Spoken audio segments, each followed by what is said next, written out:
children should not be anywhere where Dean Winchester is. Dean Winchester is either saving you from a monster, or he's in a bar, or he's, like, hooking up with a stripper, or something. No child should be in that environment long enough to know Dean Winchester. You're listening to the Supernatural Opinions Podcast. Hi, I'm KJ. My pronouns are she, her, and this is the podcast where I recap the show Supernatural with my fellow fans, and we discuss our supernatural opinions. Today we are recapping Season 1, Episode 3, Dead in the Water, which originally aired on September 27th, 2005, and here to help me do that is my guest of the week, Meredith. Hello, I'm Meredith. My pronouns are also she and her, and I'm excited to be here and talk about Supernatural. I like this episode. I have mixed feelings about this one, so I'm glad that you like it. All right. So this week's episode will contain spoilers for this episode and may reference previous episodes, but we're going to try not to contain spoilers for later episodes of Supernatural, except for I can tell you that this one might have a few. Just based on some comments that I had, but nothing major. No major plot spoilers.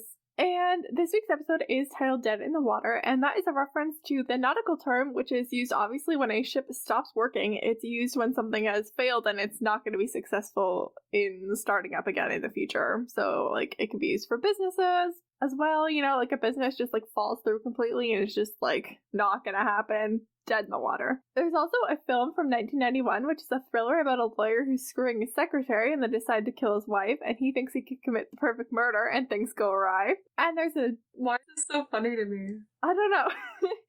Mediocre men always think they can commit the perfect murder. They can't. Spoiler, they can't. Off topic, but maybe just don't screw your secretary. Oh, that too. And then there's an additional film from 2002, which also has a serious sex component to it.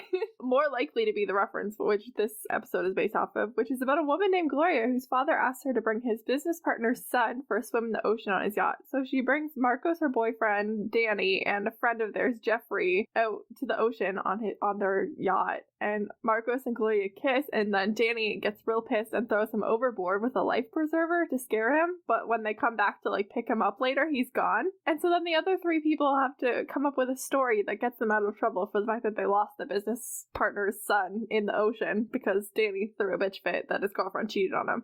Again, cheating! Bad. It's bad. Like, oh no, we threw someone in the ocean and it went wrong. I can't, yeah.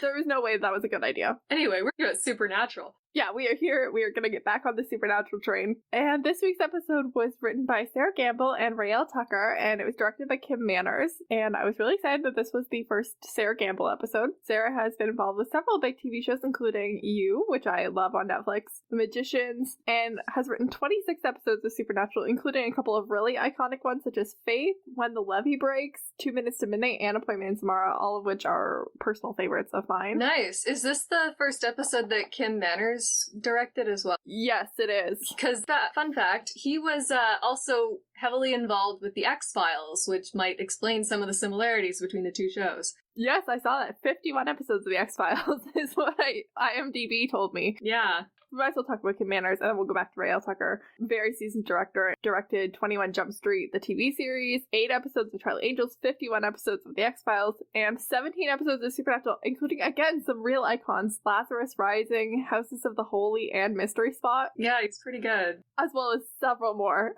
A lot. And a lot of good ones. And then Raelle Tucker was also a writer, wrote on True Blood, Jessica Jones, Sacred Lies. Ooh. Also wrote one of my favorite episodes of season 2 of Supernatural, Roadkill. This was an all-around good starting lineup in season 1. And I guess we should just get into it with the actual episode, because that's really all I have about those 3 people. Okay. So the intro was only 50 seconds long this week, so considerably shorter than last week's intro / recap. I guess at this point they're like, yeah, you guys know that they're brothers and they're looking for their dad. Let's go. And right off the bat, I have some issues. I don't know what was going on in season 1 of Supernatural, but geography was not their strong suit.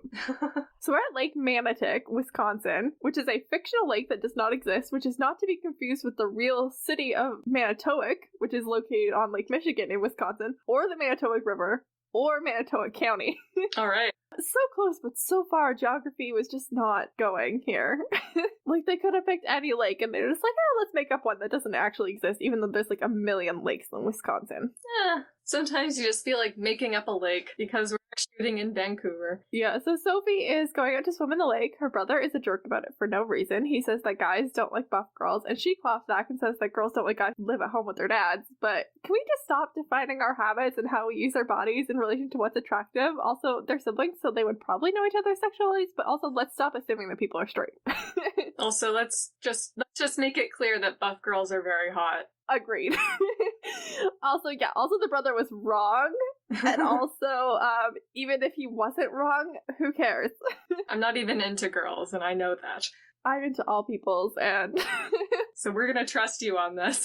Let me tell you, buff girls, fantastic. So she gets pulled into the water and is never seen again, and this scene was shot intentionally to resemble the 1975 film Jaws, the opening scene there, which is a fun reference. The show loves its references, and this one was heavy on the Star Wars references, so it was nice that we started off with the Jaws reference. Oh yeah, another iconic movie with an iconic theme that John Williams also did. Amazing, honestly. So Dean is trying to get Sam to have fun and sleep with women as though Sam's girlfriend didn't just get horrifically killed. Oh dear. I feel like Dean is quick to forget that fact often. Dean takes Sam's thinly veiled personal attack as a thinly veiled personal attack. What was the personal attack? Sam said something about how people don't, he's mad that Sophie's family has had a funeral for her because she's been missing for a week. He says people don't just disappear, people just stop looking for them because he feels like Dean has stopped looking for their dad because he's trolling for a case. Right. Yep, that was a very thinly veiled personal attack. And Dean again mentions that he's been with their dad for the last 2 years, and that's just not correct. Again, I get that these people are who are writing the show are writers, and presumably math might not be their strong suit, but presumably also they've at least some of them have gone to high school and done high school math or lived life in general, because Sam would have gone to school when he was 17 or 18, probably 18, based on his birthday, and he's 22 now, which means that he's been at school for 4 years. Oh man, just the horrors of trying to keep a timeline straight when you're distracted by a bunch of other stuff. It's also not that hard because also he was applying for law school, which means presumably he's about to finish his undergrad, which would be 4 years. I'm not sure where this 2 years thing came from, but it's been mentioned in the pilot. It was mentioned here again. Is Dean implying that Sam was hunting and going to Stanford for 2 years when that's clearly not what was happening because their dad was pissed that Sam was going to Stanford? This is first or second grade math. I don't know. Someone probably wrote it on a post-it somewhere and everyone else was just like, yeah, whatever, we'll do it. We're busy making up lakes and researching Wendigos, okay? Sidebar that I'll probably cut depending on the time, but apparently, have you ever seen Phineas and Ferb? I love Phineas and Ferb. So there's not 104 days in summer vacation, but apparently when they were writing someone asked how many days there were, and someone said 104, and they said that they had just researched it, and so all the writers took that as a gospel fact. And it wasn't until the show actually started airing that they found out that that was not true, because there's only 92 days in summer as a season, not all of which is part of summer vacation. Oh boy. See, that's probably what happened with this whole 2 year situation. Sometimes you just don't care. I think the creator of Phineas and Ferb is on TikTok, and I saw his TikTok. I'm pretty sure that's where I got that information from, just to source myself. I'm pretty sure I got that directly from a TikTok from someone involved in the creation of the show. So anyway, Sam and Dean roll into town, and they question Sophie's brother Will about the lake and his sister. Sam wants to talk to the dad, but Will tells them that the dad didn't see anything, and they're just like, I guess that's fine. I guess we won't talk to him. Very uncharacteristic of them, to be honest. Not yet. Yeah, they're actually pretty good at bugging the grieving. Yeah, so they go to visit the local police and stuff where they meet Sheriff Jake Devins, and the lake is apparently not that big, and apparently 3 people have gone missing in the lake this year, but the dam's going to be taken out of service to the lake, and apparently somehow the town is also going to be lost. I'm not sure if the dam is keeping the lake from overrunning the town, if the town is somehow downhill from the lake and will be flooded, or if it's just that they're going to lose some revenue because the lake's going to be gone. Unclear, but apparently the town and the lake are both not going to survive 6 more months. Lovely. Wait, so the lake that they made up was this lake? Yes. Okay, that's probably why they made it up. I guess. Anyway, the sheriff's daughter Andrea and grandson Lucas come by for a visit, and Dean hits on Andrea, but she is not falling for it. And Sam is just trying to be a good person and get Andrea out of this potentially uncomfortable situation where she's being hit on. It's clear she's not interested. Oh boy. Oh, and yeah, and speaking of Andrea, I should mention that she's played by Amy Acker. Yes, oh my god, we talked about this.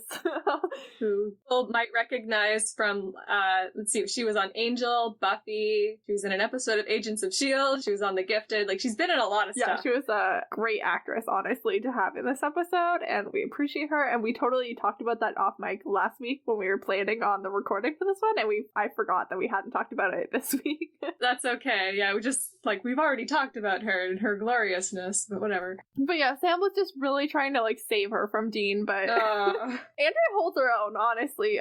Dean says that he likes kids, and Sam challenges Dean to name 3 kids he even knows, which Dean can't do, which I take some issues with this. Not because I think that Dean knows children. I fully submit to the fact that Dean probably does not know 3 children. I mean, when would he have the chance to meet kids, aside from now? Yeah, children should not be anywhere where Dean Winchester is. Dean Winchester is either saving you from a monster, or he's in a bar, or he's, like, hooking up with a stripper, or something. No child should be in that environment long enough to know Dean Winchester. Yeah, like, I think stuff like, opportunities like this are really the only times he's gonna be able to meet kids. However, I do not think that Sam should be questioning that Dean likes kids, because Sam, sweetheart, who do you think literally raised you? Exactly. That's actually one of the notes I have for today, that Dean is really good with kids. Yeah, Dean is so good with this child.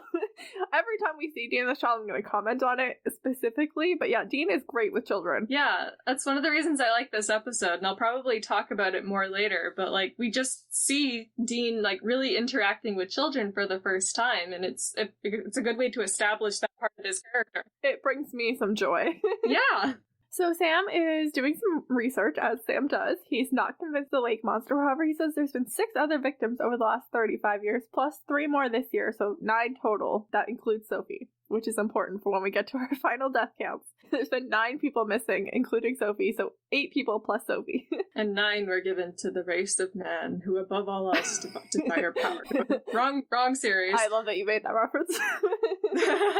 So Sam takes note that whatever's out there, people aren't living to talk about it, which is so casually scary. Like, that's really terrifying. Yeah, but also pretty run-of-the-mill for these guys. I immediately flashed back to, like, a year ago when Naya Rivera was missing for 3 days before her body was recovered. Yeah. Oh my god, that was horrifying to hear about, and I felt really bad, because it honestly sounds like it wasn't a dissimilar situation to this fictional one that went on, that we're going to find out about Lucas and his dad. Like, it sounds like Naya Rivera's kid went through something not dissimilar, except for minus the lake monster, I assume. Yeah, that's pretty traumatizing. Yeah, super traumatizing. Anyway, this is coincidentally the point where they also discover that one of the recent victims, so that one of the 3 from that year, one of them was Andrea's husband, and Lucas was present.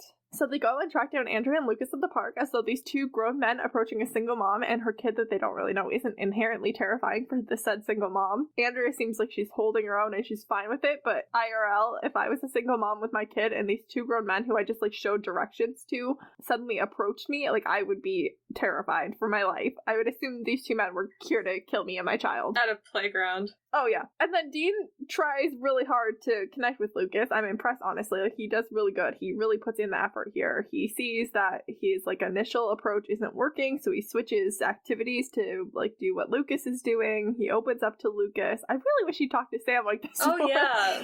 Like, he's clearly so good at opening up when he's a child, but if you just talk to Sam like this once in a while, I feel like Sam would be doing a lot better.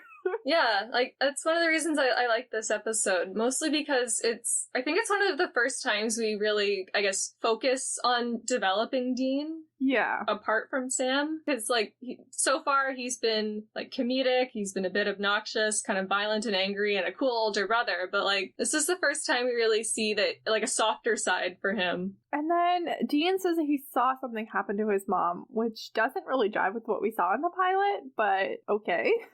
I don't believe to be actually fact, but Dean acts like it is, so maybe we just have to pretend that the pilot showed us that when it didn't.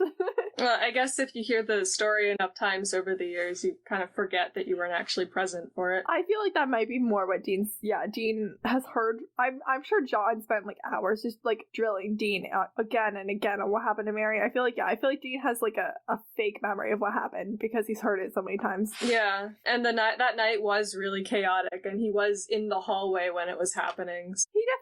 He definitely saw enough to, I guess, be traumatized. And he definitely lost his mom, which is traumatizing in itself, even if he didn't see anything. Yeah. Anyway, I also thought that maybe, like, because he didn't explicitly say that this was related to his mom, like, it was really heavily implied. Later he does say that that's what he was referencing. I also said maybe he could have been